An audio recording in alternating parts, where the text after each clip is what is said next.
Good morning बच्चों। आज हम मनुष्य में पाचन तंत्र के बारे में समझेंगे।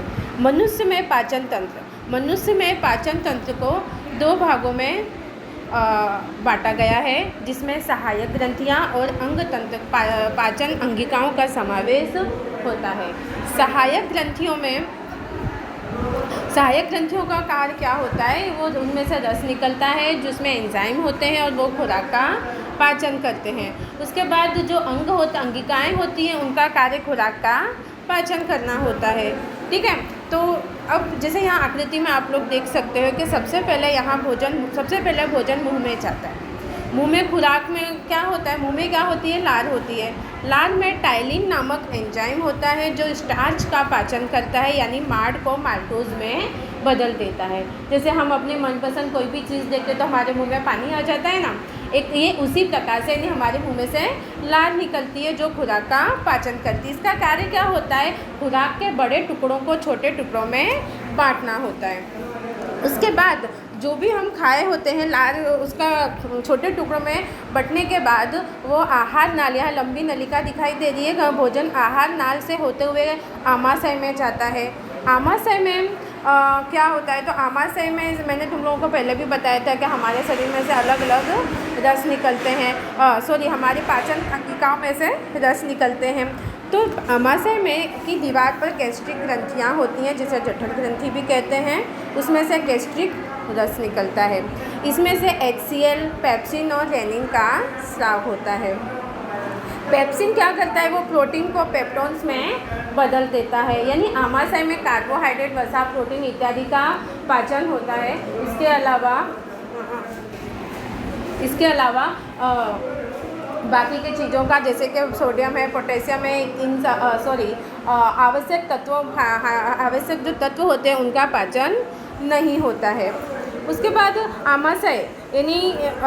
आमाशय में खुराक का पाचन होने के बाद आमाशय से भोजन अब क्षुद्रांत में प्रवेश करता है। क्षुद्रांत यानी पाचन तंत्र का सबसे लंबा भाग होता है। अलग अलग सजीवों में क्षुद्रांत की लंबाई अलग अलग होती है। जो सजीव शाकाहारी होते हैं उनका क्षुद्रांत लंबी होती है, क्योंकि सेल्यूलोज का पाचन करने के लिए अधिक लंबे क्षुद्रांत की आवश्यकता होती है। मांस का पाचन सरल है, इसके लिए छोटी आंत उसमें छोटी होती है।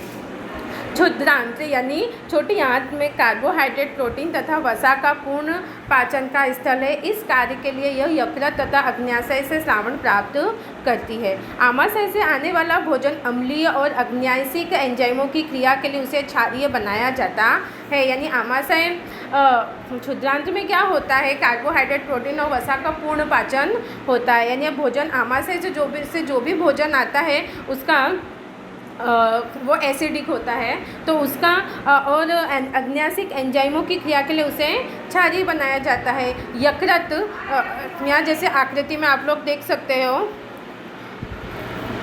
हाँ, ये अग्न्याशय यानी आमाशय के नीचे यकृत के जस्ट नीचे यहाँ पर अग्न्याशय में से अग्न्याशय रस निकलता है, जिसमें से ट्रिप्सिन एंजाइम निकलता है जो पेप्टोन्स को एमिनो एसिड में बदल देता है। आमाशय से आने वाला भोजन एसिडिक है और अग्न्याशिक एंजाइमों की क्रिया के लिए उसे क्षारीय बनाया जाता है। यकृत से स्रावित पित्त रस इस कार्य को करता है। यह कार्य वसा पर क्रिया करने के अतिरिक्त है।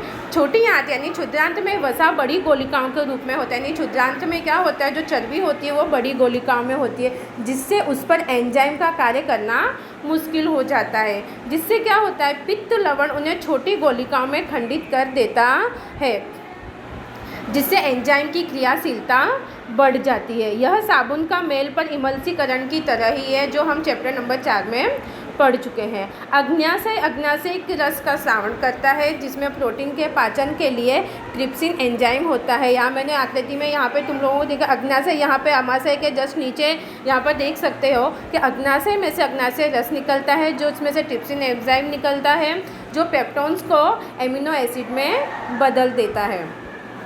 क्षुद्रांत की भित्ति में ग्रंथि होती है जो आंत्र रस स्रावित करती है। इसमें उपस्थित एंजाइम अंत में प्रोटीन को एमिनो एसिड, जटिल कार्बोहाइड्रेट को ग्लूकोज में तथा वसा को वसा एसिड में तथा ग्लिसरॉल में परिवर्तित कर देते हैं। पाचित भोजन को आंत की भित्ति अवशोषित कर लेती है, यानी जो भी भोजन पचा हुआ है उसका क्या होता है, आंत की भित्ति में शोषण हो जाता है। छोटी आंत यानी क्षुद्रांत के अंदर छोटे छोटे उंगली जैसे प्रवर्ध होते हैं, जिन्हें दीर्घरोम कहते हैं।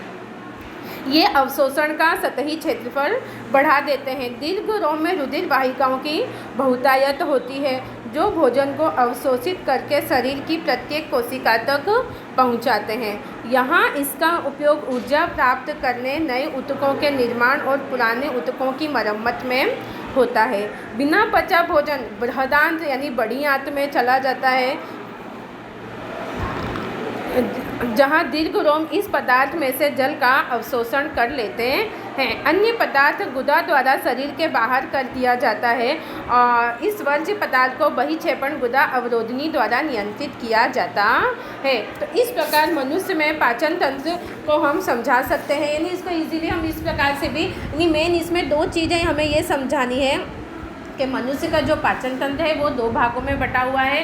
एक तो सहायक अंगिका और दूसरा उनका अंग तंत्र। सहायक अंगिकाओं में से जो जिन जिन रसों का स्राव होता है वो मैंने यहाँ तुम लोगों को आकृति के में बता दिया है। और अंग तंत्र में मुख, आहार नाल, छोटी आंत, बड़ी आंत और गुदा द्वार का समावेश होता है। उसके बाद आकृति को देखकर आप लोग इजीली समझा सकते हो कि हम जो भी खाते हैं मुंह में जाता है, मुंह में से लार का स्राव होता है। लार का काम क्या होता है, लार स्टार्च का पाचन करती है। उसके बाद आहार नली के द्वारा भोजन आमाशय में जाता है। आमाशय में से जिन भी रसों का स्राव होता है वो यहाँ पर आप लोग देख सकते हो। फिर उसके बाद वहाँ से भोजन जाता है छोटी आंत में, और लेकिन आमाशय में से जो भी भोजन आता है वो एसिडिक होता है, तो उसका पाचन करने के लिए यहाँ पे अग्न्याशय में से ट्रिप्सिन एंजाइम का स्राव होता है। फिर वहाँ से भोजन बड़ी आंत में जाता है। बड़ी आंत में से जो भोजन में जो भी स्राव जो होता है, पाचित जो स्राव होता है उसका शोषण कर लिया जाता है, और बाकी का जो रह जाता है उसे गुदा द्वार के द्वारा उसका निकाल कर दिया जाता है। तो उसको आप लोग किताब में से भी पढ़कर, इसको भी सुनकर आप लोग इस टॉपिक को अच्छे से तैयार कर सकते हैं।